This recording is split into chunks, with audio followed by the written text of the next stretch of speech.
Saudaraku, Matius pasal 22 ayat 1 sampai ayat 14, Allah mengundang Anda. Dan ini adalah kelanjutan atau pendalaman dari perumpamaan.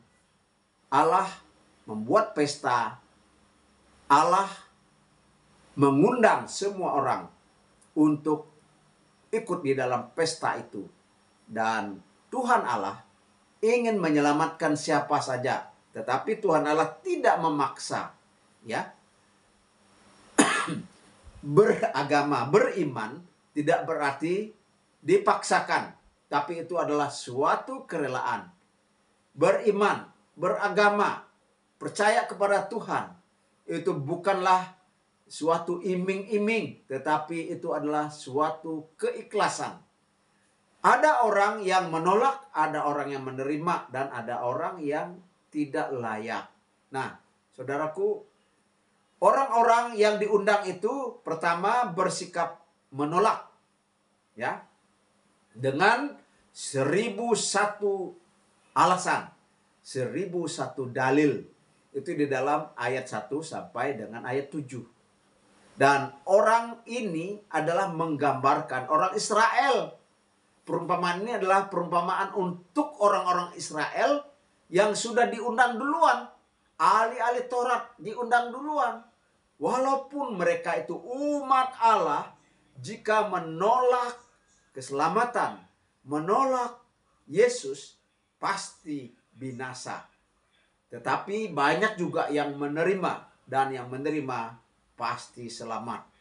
Misalnya 12 murid, 70 murid, 500 orang yang ikut, dan 3.000 orang bertobat. Itu adalah orang-orang Yahudi, orang-orang Israel. Dan akhirnya mereka memberitakan Injil di Yerusalem, di seluruh Samaria, seluruh Yudea, sampai ke ujung bumi.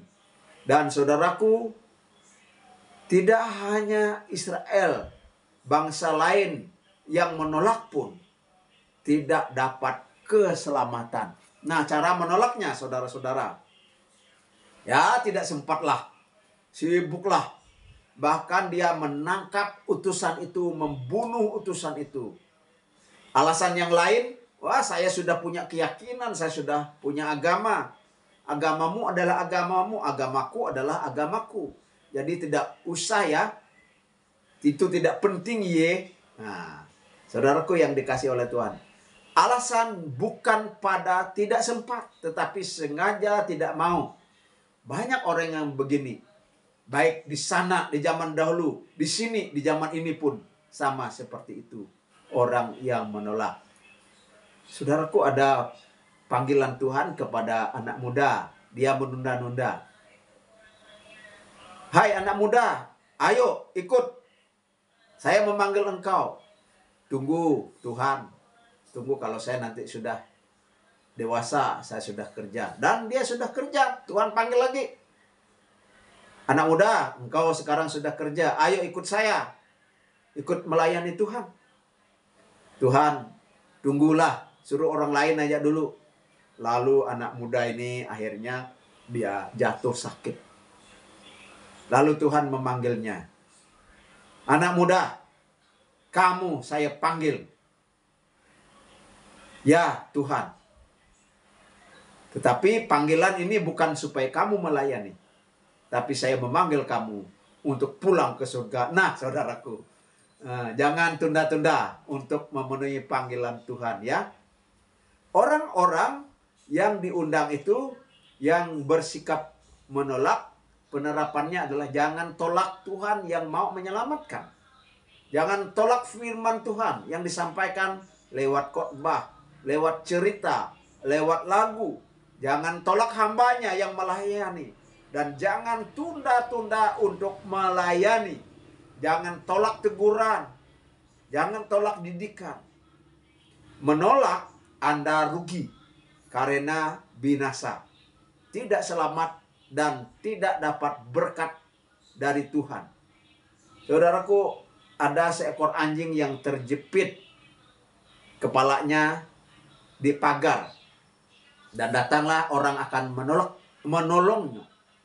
Tapi anjing ini curiga kalau orang itu akan membinasakannya. Maka orang itu digigit, maka tidak terjadilah pertolongan. Saudaraku, Tuhan ingin kita terlepas dari kebinasaan. Ya, Tuhan ingin kita diselamatkan. Selanjutnya, orang yang kedua adalah orang yang memenuhi undangan itu di dalam pasal 22 ayat 8 sampai ayat 10 kitab Matius. Saudaraku, kita lihat bersama-sama. Yang menerima keselamatan. Pertama orang Israel, dia sedikit sekali. Bahkan mereka katanya tidak sampai 20% orang Kristen yang ada di Israel. Ya. Orang-orang yang menerima keselamatan itu orang non-Israel. Orang non-Yahudi. Di situ dikatakan banyak. Di persimpangan jalan. Orang buta, orang miskin, gelandangan. Orang-orang di persimpangan jalan. Saudaraku yang saya kasih di dalam Tuhan. Nah, kita di luar bangsa Yahudi, kita adalah gelandangan. Kita adalah orang yang di persimpangan jalan. Kita adalah orang buta. Kita adalah orang miskin. Tetapi jika saudara dan saya menanggapi berita keselamatan tentang Allah, tentang Yesus yang menyelamatkan, maka kita orang buta, orang miskin, orang gelandangan itu yang diundang. Dan kita pun dapat diselamatkan. Saudaraku, kalau Israel menolak dan dia menerima banyak orang di luar Israel, bahkan orang buta, orang gelandangan, apakah Allah gagal? Tidak, saudara. Yang gagal itu Israel. Yang gagal itu manusia. Tuhan sudah beri kebebasan. Tuhan sudah beri kesempatan. Tuhan sudah undang mereka. Bahkan mereka yang utama dan yang pertama diundang oleh Tuhan. Itu sebabnya Yesus berkata, aku datang kepada bangsa umat Israel. Dan itu yang pertama. Tetapi ketika mereka menolak, Tuhan mengalihkan, mengundang banyak bangsa. Orang yang ketiga, hadir tetapi ditolak oleh raja. Hadir tetapi tidak berpakaian pesta. Hadir tetapi tidak memenuhi syarat. Nah, ini orang ini tidak memenuhi syarat. Tidak lahir baru, itu adalah syaratnya. Tidak bertobat, tidak mengikuti jalan Tuhan. Memakai pakaiannya sendiri, agamanya sendiri. Ya, saudaraku yang dikasihi. Ini adalah perumpamaan. Dan memang banyak orang seperti itu. Ya, orang memakai jubah agamanya, jubah kebenarannya. Ya. Ikut caranya sendiri, pakai jubah agamanya sendiri. Tidak memakai pakaian pesta. Tidak memakai jubah yang Tuhan sudah berikan. Nah, pakaian pesta itu apa? Kebenaran Kristus, saudaraku. Kebenaran Kristus. Kebenaran Kristus itu adalah mengisyaratkan supaya orang itu bertobat, orang itu menerima Yesus dan mengenakan pakaian pesta. Tamu itu, saudaraku, mengapa dia tidak berpakaian pesta?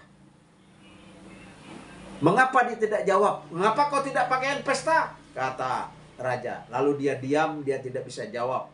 Lalu ditangkap, diikat, dilemparkan ke dalam kegelapan yang paling gelap. Di sana ada kertakan dan ada penderitaan.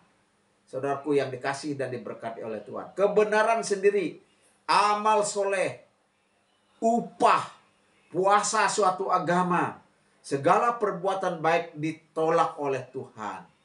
Efesus pasal 2 ayat 8 dan ayat 9. Di sana dikatakan, karena kasih karunia kamu diselamatkan. Itu kasih karunia, bukan usaha, bukan amal.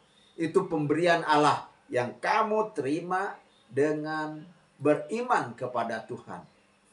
Perbuatan baik sebelum diselamatkan adalah seperti kain kotor yang menjijikkan. Segala perbuatan baik setelah diselamatkan diperhitungkan oleh Tuhan.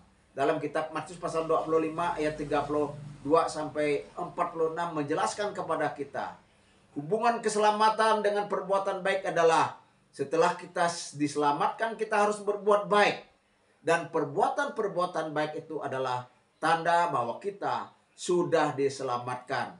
Bersama Yesus ada masa depan, bersama Yesus masa depan cemerlang. Pasti, pasti, pasti. Sekali selamat, tetap selamat.